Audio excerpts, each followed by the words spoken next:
আজকে আমি চাল বিরিয়ানির খুবই অসাধারণ এবং ইউনিক একটা রেসিপি আপনাদের সঙ্গে শেয়ার করছি। আর এই রেসিপিটা সাধারণত ভাত রান্না করার চাল দিয়েই করা হয়। তো এখানে আমি নাজির শালের হাফ কেজি পরিমাণ চাল নিয়েছি। আর চালটাকে এখন ভালোভাবে ধুয়ে পানি ঝরিয়ে নিব। ধোয়ার পরে এই চালটাকে আমি ভেজে নিব। আর এই চাল বিরিয়ানি করার জন্য কিন্তু চালটাকে সবসময় ভেজেই এই রেসিপিটা করা হয়। তো হাফ কেজি চাল আমি একবারেই ভাজছি না, অর্ধেক করে দিয়ে আমি দুইবারে এই চালটাকে সুন্দরভাবে ভেজে নিচ্ছি। প্রথমে চালটা ভাজার সময় যখন আপনি প্যানের মাঝে দিবেন তখন একটু দলা পাকিয়ে যেতে পারে, কিন্তু অনবরত নাড়তে নাড়তে কিন্তু একদম ঝরঝরে হয়ে চালটা সুন্দরভাবে ভাজা হয়ে যাবে। তো আমি সবগুলোই চাল এই তো ভেজে নিলাম। আর এখন হচ্ছে একটা প্যানের মাঝে আমি 1 কাপ পরিমাণ তেল গরম করে নিয়েছি, সয়াবিন তেল। আর তেলটা গরম হয়ে এলে এর মাঝে দিয়ে নিলাম 1 কাপ পরিমাণ পেঁয়াজ কুচি। পেঁয়াজটা একদম ব্রাউন করে ভাজার কোনো প্রয়োজন নেই, হালকা একটু নরম হয়ে আসলে এর মাঝে একে একে সব ধরনের মশলা অ্যাড করে নিব। এখানে আমি দিয়ে নিলাম 3টা তেজপাতা, কয়েক টুকরা দারচিনি এবং 3টা এলাচ দিয়ে নিয়ে এর সঙ্গে দিলাম 2 টেবিল চামচ পরিমাণ আদা রসুন পেস্ট। আদা রসুন পেস্টটাকে হালকা একটু ভেজে এর মাঝে গুঁড়া মশলা অ্যাড করে দিচ্ছি। এখানে দিলাম 1 টেবিল চামচ পরিমাণ হলুদের গুঁড়া, 1.5 টেবিল চামচ পরিমাণ মরিচের গুঁড়া এবং দিচ্ছি 1 টেবিল চামচ পরিমাণ ধনিয়ার গুঁড়া, সঙ্গে দিয়েছি স্বাদমতো লবণ। তো সব মশলা দেওয়া হয়ে গেলে এখন সামান্য একটু পানি দিয়ে মশলাটাকে সুন্দরভাবে কষিয়ে নিব, তেল উপরে উঠে আসা পর্যন্ত। তো এই পর্যায়ে আমি দিয়ে নিচ্ছি 1/3 কাপ পরিমাণ টক দই এবং দিচ্ছি 1/3 কাপ পরিমাণ টমেটো সস।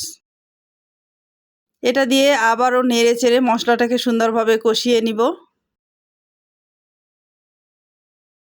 তো মশলাটা সুন্দরভাবে কষানো হয়ে গিয়েছে, দেখতেই পাচ্ছেন তেলও উপরে ভেসে উঠেছে। এখন আমি দিয়ে নিলাম চিকেনের পিসগুলি আমি একদম বড় বড় করেই কেটে নিয়েছি। আর এখানে আমি হাফ কেজি চালের চাল বিরিয়ানি রান্না করার জন্য 1 কেজি পরিমাণে চিকেন নিয়েছি। তো চিকেনটা দিয়ে ভালোভাবে মশলার সঙ্গে মিশিয়ে এরপরে ঢেকে দিয়েছিলাম এই 3 থেকে 5 মিনিটের জন্য, যেন সুন্দরভাবে কষানো হয়ে যায়। তো কষানো হয়ে গেলে এ পর্যায়ে হচ্ছে আমি পানি অ্যাড করে দিব। চিকেনটাকে আমি বেশি সময় ধরে রান্না করব না, তাই 1 কাপ পরিমাণ পানি দিয়ে নিলাম। আর পানিটা দিয়ে এখন হচ্ছে ঢেকে দিয়ে রান্না করব ঝোলটা শুকিয়ে আসা পর্যন্ত।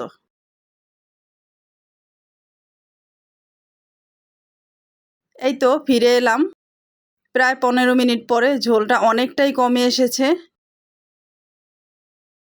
আর এখন ভালোভাবে নেড়ে চেড়ে এর সঙ্গে অ্যাড করে দিচ্ছি আগে থেকে ভেজে রাখা চাল। আর চালটাকে দিয়ে বেশি নাড়াচাড়া করা যাবে না, যেহেতু চালটা আগে থেকেই ভেজে নেওয়া। বেশি নাড়াচাড়া করলে চালটা ভেঙে যেতে পারে। তাই আলতো হাতে একটু মশলার সঙ্গে মিশিয়ে দিয়ে এর সঙ্গে আমি পানি অ্যাড করে নিব। হাফ কেজি চালের জন্য ডাবল পরিমাণে পানি দিলেই ঠিক আছে, কিন্তু যেহেতু এটা ভাতের চাল দিয়ে আমি রেসিপিটা করছি, তাই ভাতের চালে পোলাওয়ের চালের থেকে একটু বেশি পরিমাণে পানি প্রয়োজন হয়। তো হাফ কেজি চালের জন্য এখানে আমি 1 কেজি পরিমাণ পানি দিয়ে নিলাম এবং মাংসের সঙ্গে যে পানিটা আছে এতে কিন্তু একদম পারফেক্ট একটা ব্যালেন্স হয়ে যাবে। তো মাংসের ঝোলটা যদি আপনারা আরেকটু শুকিয়ে নেন সেক্ষেত্রে পানির পরিমাণটা আরেকটু বাড়িয়ে দিবেন। তো এ পর্যায়ে আমি এখন দিলাম স্বাদমতো লবণ এবং দিয়েছি 1 টেবিল চামচ পরিমাণ চিনি, দিলাম কয়েকটা কাঁচামরিচ। এগুলি দিয়ে ভালোভাবে নেড়েচেড়ে এখন ঢেকে দিয়ে অপেক্ষা করব পানিটা শুকিয়ে আসা পর্যন্ত। এই তো ফিরে এলাম, পানিটা অনেকটাই শুকিয়ে এসেছে। আলতো হাতে একটু নেড়েচেড়ে ওলটপালট করে দিচ্ছি। আর চুলার আঁচটা কিন্তু এখন মিডিয়ামের থেকে আরও একটু কমিয়ে দিয়েছি। তো এখন আমি এর সঙ্গে অ্যাড করে দিচ্ছি 2 টেবিল চামচ পরিমাণ ঘি। ঘিটা দিলে খুব সুন্দর একটা স্মেল আসবে, তাই চেষ্টা করবেন ঘিটা দেওয়ার জন্য।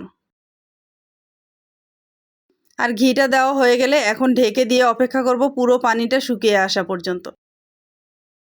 আর তারপরে ফিরে এলাম এই তো 20 মিনিট পরে। দেখুন আমার চাল বিরিয়ানিটা একদম পারফেক্টলি হয়ে গিয়েছে, কতটা ঝরঝরে হয়েছে এবং দেখতেই কতটা লোভনীয় লাগছে। তো এই ছিল চাল বিরিয়ানির খুবই সহজ একটা রেসিপি। আমার এই চাল বিরিয়ানির রেসিপিটা যদি আপনাদের ভালো লেগে থাকে তবে লাইক কমেন্ট শেয়ার করতে ভুলবেন না, এবং যদি ইউটিউব চ্যানেল থেকে দেখে থাকেন তবে সাবস্ক্রাইব করে উৎসাহ দিবেন। ধন্যবাদ।